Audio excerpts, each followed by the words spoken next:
नमस्कार. आपल्या नवीन व्हिडिओमध्ये तुमचे खूप खूप स्वागत आहे. नेहमी तेच चिकनचे प्रकार खाऊन खूप कंटाळा आला असेल तर ही चिकनची रेसिपी तुमच्यासाठीच आहे. मी आज बनवणार आहे चिकन दालचा किंवा दाल गोश्त याला असेही म्हणतात. तर चला आता याची आपण रेसिपी बघूया. यासाठी मी पाव किलो हरभरा डाळ धुवून घेतले आणि चिकन पण स्वच्छ धुवून घेतले. डाळ आणि चिकन आपल्याला एकत्र शिजवून घ्यायचं आहे. याच्यामध्ये आता आपल्याला 1 चमचा हळद, चवीनुसार मीठ आणि पाणी टाकायचं आहे. आता कुकरमध्ये टाकलेलं मीठ आणि हळद आपल्याला एकजीव करून घ्यायचं आहे. यामध्ये आता आपल्याला 2 चमचे तेल टाकायचं आहे.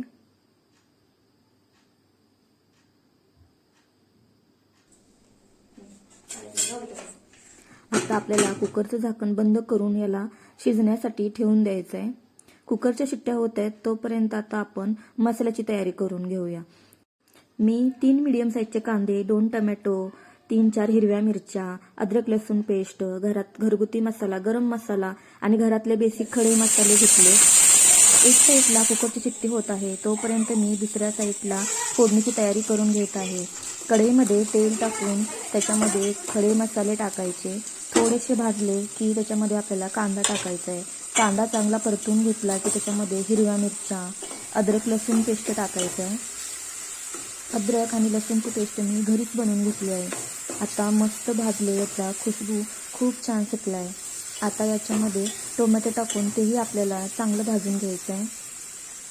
कोणतीही रेसिपी बनवताना जर मसाले चांगले भाजले गेले, चांगले परतले तर त्या मसाल्याची चव आपल्या भाजीला येते. तर कधी पण मसाले व्यवस्थित भाजून घ्यायचे. बारीक गॅस करून मस्त भाजून घेतले तर त्याची चव दुप्पट होते. तर आता आपले मसाले भाजून झालेत. त्याच्यामध्ये मी आता गरम मसाला आणि घरगुती मसाला टाकलेला आहे.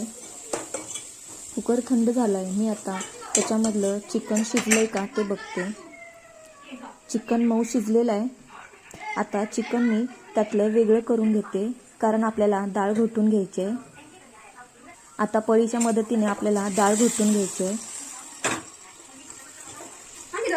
पळीने किंवा स्मॅशरने आपल्याला डाळ मस्त घोटून घ्यायची आहे. तोपर्यंत चिकन आपल्याला त्या मसाल्यामध्ये टाकून घ्यायचं आहे. आता डाळ घोटलेली पण त्याच्यामध्ये टाकायची आणि पूर्ण मिक्स करून घ्यायचे. मी याच्यामध्ये आधी मीठ टाकलं होतं म्हणून मी आता परत मीठ टाकत नाही. जर कमी जास्त असेल तर टाकायचं. आता याच्यामध्ये कसुरी मेथी आणि कोथिंबीर टाकून सर्व करायचं. अशा प्रकारे दालचा आपला तयार झालेला आहे.